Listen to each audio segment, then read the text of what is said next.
Hello! Welcome to my channel. Sa araw na to, magluluto po tayo ng Filipino food daw. So, ito ang aking niluto gulay. Kaya tara, samahan niyo po ako at mag-intro muna tayo. Our hearts beat to the city streets. We began to feel the fire.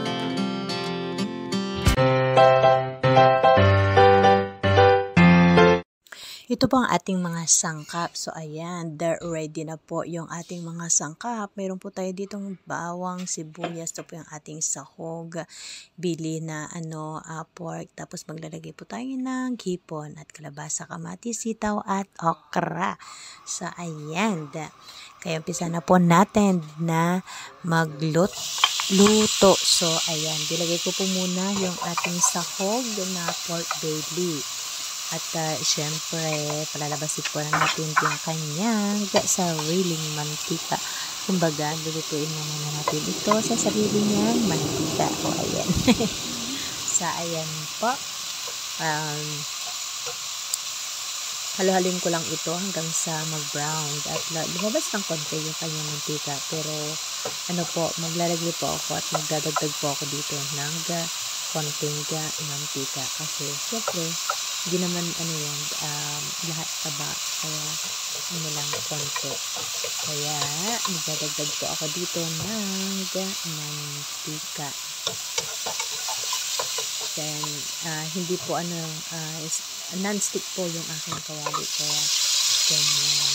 Sayang. Hintayin lang po natin ito na mag-brown yung ating sahog. At pag nag-brown na po ito, at saka po natin isusunod yung mga iba pang mga sangkap. So, pag ganito na po, nag-brown na po yung ating pork sahog, ay naglagay na po ako dito ng bawang. At syempre, susunod ko na rin po yung ating sibuyas. Ayan. Halo-haloin lang ng konti ito at gisa-gisahin hanggang sa mga mayong aroma. At ilalagay ko na po na isusunod yung ating kalabasa. So, ayan, kalabasa muna yung aking nilagay kasi kalabasa na po. Tagal-tagal po yung maluto. At sunod ko na rin po yung ating kamatis. Ayan, maglalagay po tayo dito ng kamatis. Kaya lalong masarap.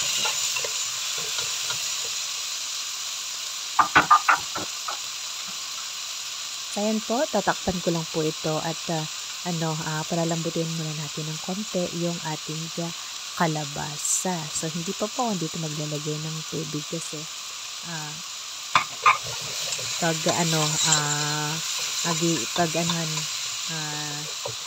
gigisa-gisahin muna natin ito ng konti. Kaya takpan ko lang ng saglit lang. So, ayan, saglit lang ko din lang po itong tinakpan. At ayan po, isusunod ko na rin po nilalagay dito yung ating sitaw. So, ayan po.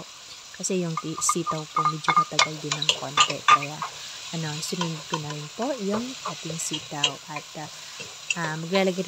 maglalagay na po ako dito ng konting tubig. Konti lang po.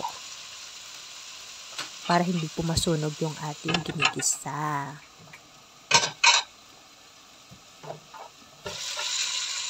And, konti lang po yung aking ilalagay at tatakpan ko na po ito. Tsaka po pala yung aking sahog kanina. Yung aking sahog na pork belly, ni-marinate ko na po yun sa konting asid. Para syempre may lasa na po yung ating pork, hindi po siya matabang. Ayan. Sarap sana ito kung mayroong yung alamang yung hilaw na alamang ba? Anong tawag doon? Basta yung alamang bagoong. So, ayan, mas masarap nito. At mayroon sanang konting gata. Gusto ko yun kaya lang ayaw nila eh. So, no choice. So, hindi ko na po ito nilagyan ng gata. Gustong-gusto ko pa kasi ito pag ganito yung niluluto ko, nilalagyan ko ng gata. So, tapos lagyan ko ng konting sili. Yan, di ba, papagana, pang pasarap. So, ayan, kaya lang ayaw nila na may gata kasi nakakasuya. Nakakasuya. Yung nakakaano ba, na nasusuya daw sila kaagad. Kumbaga, hindi sila makakain ng madami. Kaya, na daw yung gata. So, ayan. Pero thankful pa rin ako kasi, di ba, ayan, Filipino food, pero kinakain nila. Yun. So, ayan. At, malambot na yung ating, kalabasa at sitaw. Maya isusunod ko na po na ilalagay yung, okra. So, yung okra ko din po ay, saglit ko lang din po itong iluluto kasi ayaw ko po kasi yung, durug-durug masyado. Yung durog yung masyadong, yung overcook, yun. So, ayan, masarap kasi sa okra yung pag ako kasi, gusto ko yung pagkagat ko, crunchy ba? So, ayan, maririnig ko ba yung tunog. Yun, mas malinamnam, mas masarap kasi pag ganun. So, ayan. Tagal-tagal na rin po na hindi po ako nakapag-upload. So, ayan. Pasensya na po kayo kasi busy. Tapos yun, holiday, diba? Enjoy muna. So, ayan. Nagsawa sila sa pagkaing mga handa sa mga okasyon. So, ayan. Gulay-gulay muna tayo ngayon.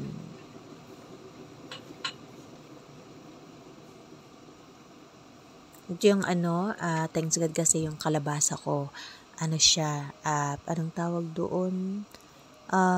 Pino. Hindi siya magaspang. Kaya, lalong masarap yung ating, gulay. Mas masarap sana ito kung medyo mayroong may konting sabaw, may konting sauce. Kaya lang, ayaw nila yung may medyo may sauce. So, ayan. Sarap yung may sauce, diba? Tapos, sa kanin ba? Yan. Sauce lang, anong tawag doon? Yung sauce lang ulam na, diba? So, ayan. Gaya lang po kasimple yung ating, gulay sa araw na to. Kaya, don't forget to like and share. Tapos comment lang po kayo. And ayun, thank you po sa lahat ng mga pagsuporta nyo. At salamat sa patuloy nyo pong panonood sa lahat ng mga videos na ina-upload ko po. Maraming salamat po muli sa inyong lahat. Tsaka po pala, kumusta ang inyong holiday at Happy New Year po sa inyong lahat.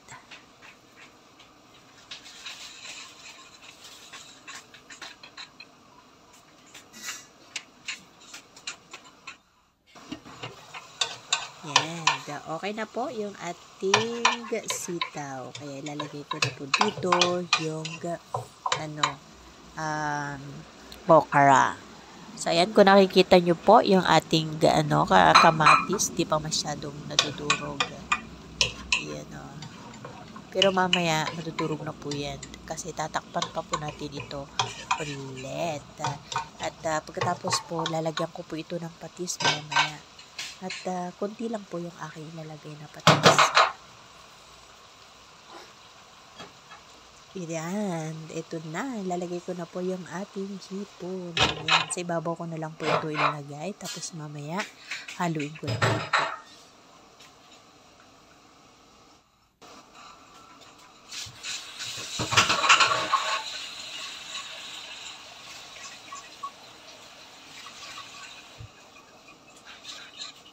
Yan, hindi ko na po sinamang ginisa kanina. Nagiging ko lang po sa ibabaw kasi mas masarap po kasi yung lang ba, yung bagong, anong tawag doon, yung hindi siya overcook ba? Yan, yung saglit lang. Pag ganyan na saglit lang, bali ano po yan, masarap yung lasa niya, very fresh.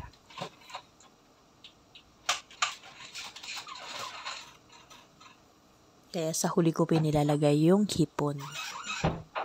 Pwede naman pong hindi nyo lagyan ng hipon. Kasi 'di ba marami na po yung sahog. Marami na po yung sahog na pork belly. So ayan, nagpapalit na po ng kulay.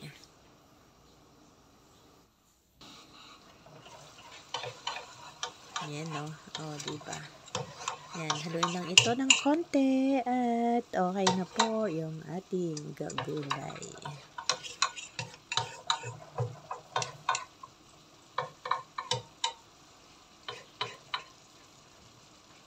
Ayan. Maglalagyan na po ako dito ng konting patis. Nagdagan ko lang po ng konting tubig. Kasi walang-wala na kasi talaga yung tubig. Yan, pero konti lang kasi sabi ko nga kanina, ayaw nila ng merong may sabaw. Yung sakto lang. Yan. So, ayan, pakukulaan ko lang ito ng saglit at okay na yung ating gulay. So, ayun lang po. Maraming salamat pong muli sa inyong lahat. So, ayan, paparami na naman ang ating kain nito. Di po ba? Pag ganito ang ating ulam. Pero sa akin po, po yan, pinapapak ko lang po yung gulay. Sa ayan, kasi dapat po natin alagaan ang ating mga kalusugan ng ating katawan kasi ayan na, 'di ba? Aminin na po natin na tumatanda na tayo kaya ingat na lang po tayo sa ating katawan. Ingat na lang po sa lahat ng mga pagkain na ating kinakain. Ayan, ready na yung ating gulay. So, ayan, titikman ko lang po ito. At, papatayin ko na po yung apoy. Pag tikim ko po nito, tama lang po yung lasa niya. So, hindi ko na po ako nagdagdag ng patis. So, ayan. Bawal lang maalat. So, lang po. Maraming salamat po muli sa inyong lahat.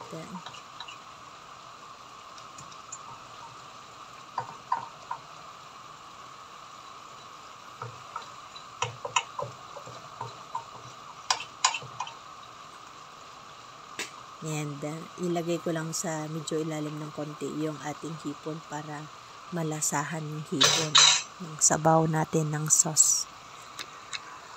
So, yan nakakatakam. Di po ba?